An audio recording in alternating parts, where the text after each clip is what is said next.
How can we motivate the younger generation students to become entrepreneurs? Do we understand what entrepreneurship is really about? As their teacher, you want them to be entrepreneurs. There are students who just want comfort, safety, luxury, security. What is it within the students that makes them want these things? Where did the student get these ideas from? Why do students take the direction they currently take? The question is, where is that choice coming from? Work is not for the sake of amassing money for consumption. Work is life itself. And if you are getting into a job as a job, then you are destroying life itself. Can the institution question their pre-existing values and make space for a cleaner set of values to emerge? Can't entrepreneurship be an expression of your truest self? Can't entrepreneurship be a love affair?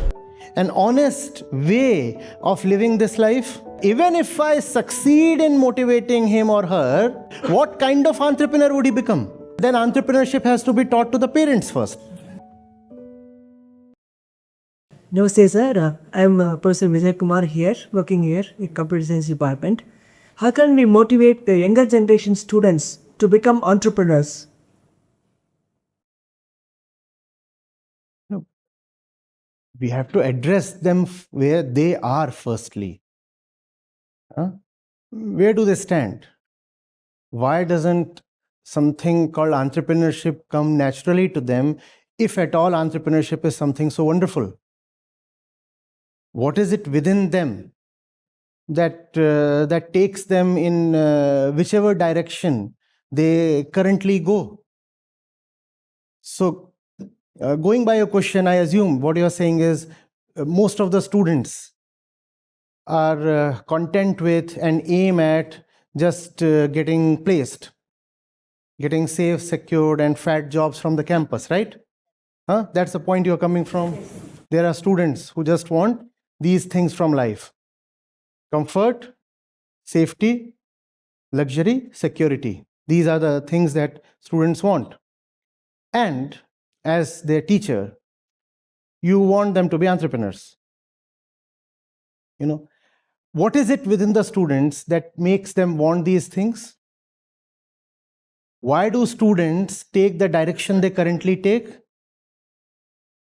So I'm a student and I'm saying all I want from the campus is a fat job. And that's what I came here for and paid the fee for. Right? What matters to me is the admissions office and then the placements office. And that's also the reason I could never be attentive in the classroom. Because all my thoughts were always centered on placements, right? Where did the student get these ideas from?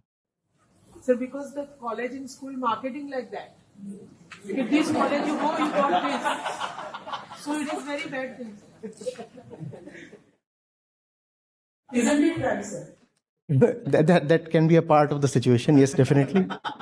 I too have seen huge billboards marketing the same things that you have said. Yes, that's a part of the thing. But that's not always the case. If you look at the IITs, for example, they aren't marketing themselves much. They don't need to. Actually, the education should not be marketed, sir. It should come from within. Yes, but what I'm saying is that even if the IITs are not marketing themselves in that way, still students go even to the IITs for the sake of just placement. Yes, sir. That's how students make their choice between the different IITs in different cities. So, but in that sense, the student itself, his brain doesn't work. They want that. They want. But the brain is working and the brain is making a choice. The question is where is that choice coming from? Because we rooted it in the children when they are Right. So now then entrepreneurship has to be taught to the parents first. Correct, sir. That is what exactly. How to Right. the child. Right? Because if the student has been told that the highest ideal of life is consumption and secured consumption, not only am I consuming today, even my future is assured. I have enough to totally fill myself with today, and I also have enough in my pocket and in my bank to take care of the foreseeable future. If that has been drilled into the student, that this is what you live for, this is what you study for, this is what you marry for, this is what you work for, if that has gone down into the student, why would he not take the route he is currently taking? How do I motivate them to become entrepreneurs or whatever, if all that he wants is safety, security, and a fat lot of money to eat? It's a question then of the social value system, right? Yeah. Now, with this value system operating from this center, even if I succeed in motivating him or her, what kind of entrepreneur would he become? He will say, the purpose of life, I have been convinced, is consumption and taking care of my own dreams, desires, ambitions. That's the purpose of life. So the only reason I have become an entrepreneur is so that I can have even more money. That's the difference, he will say, between an employee and an entrepreneur. The employee's growth is limited. The entrepreneur can potentially explode into consumption. What kind of entrepreneurship is this? Right from day one, he would be planning an exit strategy. He would be saying, when he would be presenting, let's say, his business plan to an investor, he would be saying, exit guaranteed within 4 years. This kind of entrepreneurship, exit guaranteed within 4 years. Or should it be an expression of your love, your heart? It's like getting into a relationship and saying, exit guaranteed within 4 years. What kind of relationship is this? So entrepreneurship or no entrepreneurship, as long as we are brought up with the wrong kind of values, we would remain the stupid people we are. As long as it is fed to us continuously in our homes, our schools, in marketplaces, in media, that you exist to be happy through consumption. This fellow will go for whatever job that pays the most, and he will gladly become an entrepreneur too, as long as entrepreneurship is about making fat bucks. He will become an entrepreneur. Entrepreneurship in India is on the rise. All kinds of fancy apps are coming up. We are having, in fact, a raging debate these days. What kind of entrepreneurship is India seeing?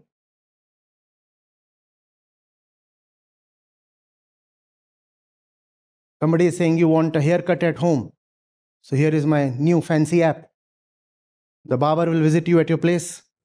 Dentist will also visiting your place, sir. Everybody. Dentist will visit your place, and a cinema hall can visit your place. Now anything may happen, sir, Yes, because yes, of the yes. intelligence. Yes. Soon we'll have Mars and the dinosaurs visiting our places. Anything can visit our place. As long as something yields me money, I'll make it visit your place. Anything can visit your place as long as I make some money from it. And if money is the objective and some company visits your campus and pays good money, why shouldn't the student go for it? Please tell me. A lot of entrepreneurship happens because the student went unemployed. If money is available easily through the placement route, the student would take that route. And there are a lot of startups I know of. They had to forcibly get into entrepreneurship. Nothing else to do. So borrow some money from here and there and start something. And coincidentally, it just worked. And now they are fabled startups. One of them is about to come up with an IPO. Only because the fellow couldn't get a job in the campus. Rejected in 18 interviews. Is there a change of center? Do we understand what entrepreneurship is really about? Can the institution question their pre-existing values and make space for a cleaner set of values to emerge? Can't entrepreneurship be a way of life?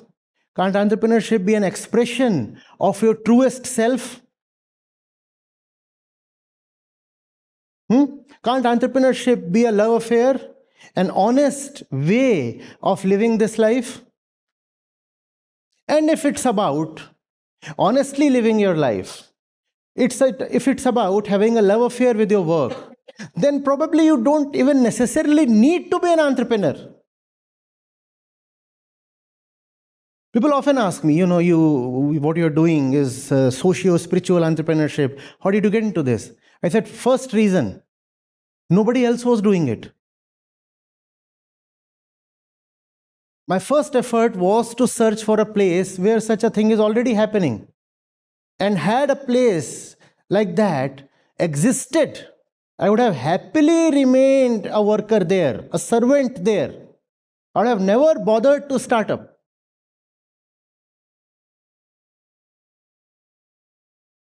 Because it's not about earning this or that or having a name for yourself or being called an entrepreneur. It's about you and your relationship with this little thing called life. I have to work, you see.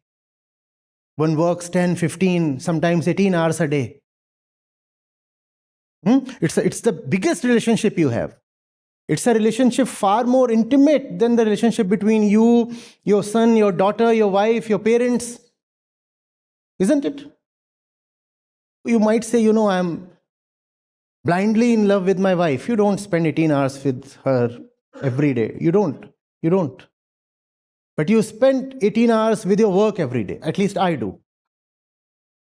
And a lot of others as well. That's the most intimate relationship. Shouldn't there be love in it? That's what needs to be taught. Work is not for the sake of amassing money for consumption. Work is life itself. And if you are getting into a job as a job, then you are destroying life itself. Work is not a means to get a salary check on the 30th. Work is something that you must deeply be in love with, moment after moment, every day of the month. And then, being an employee is good, being an entrepreneur is good, because life is good. Life is good.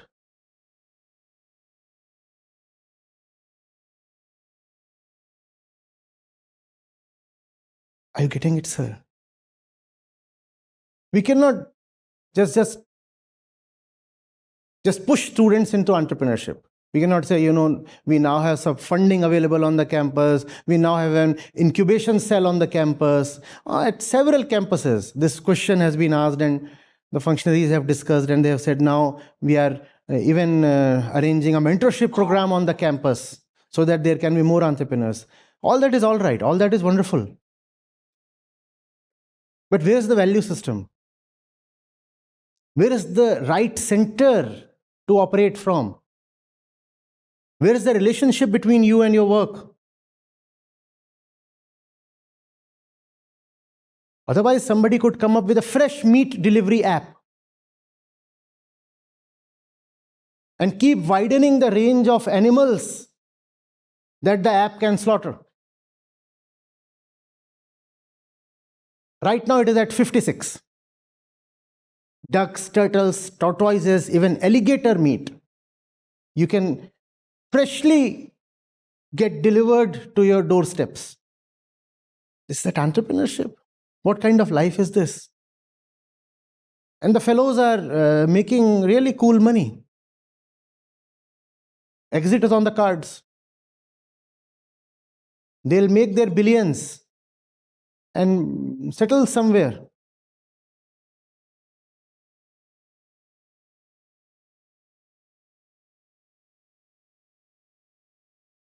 Entrepreneurship is a good thing, but a small thing. The real thing is having the right relationship with work, because work is life. Work is life.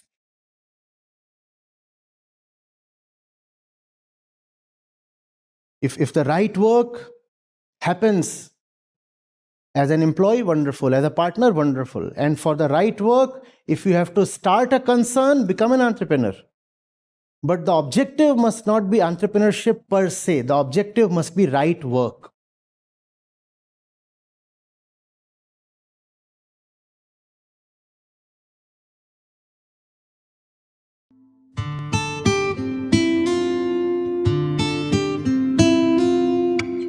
Hi everyone. So I'm Madhavan. I'm from US. I live in Charlotte. So I've been listening to Acharya ji from probably last 2 years intensely on YouTube. I started 2.5 years ago. I joined Gita sessions 1 year ago. So I went through an intense, seeking phase, like from last 3 years, I would say, looking into different directions. Couldn't find like what I really wanted, but I know that there was Acharya ji jaisa bolte hai, bechani wo to tha. So I was seeking multiple things. So some things I tried out, experimented, but finally what I understood is that all the other spiritual practices which we generally talk about, generally that is framed about, they are very much misinterpreted. As Acharya ji says, Acharya ji's teachings have really helped us, and to overcome and not fall in the trap, right? So I started reading his books too and other videos. So this is where books really help, guys. I mean, Acharya ji has books on topics like ego, Maya, right? And then when we go through these books, right, it gives a better knowledge about these things, and actually we don't fall into like some delusional traps or tricks when people take up big words and big make discussions on that.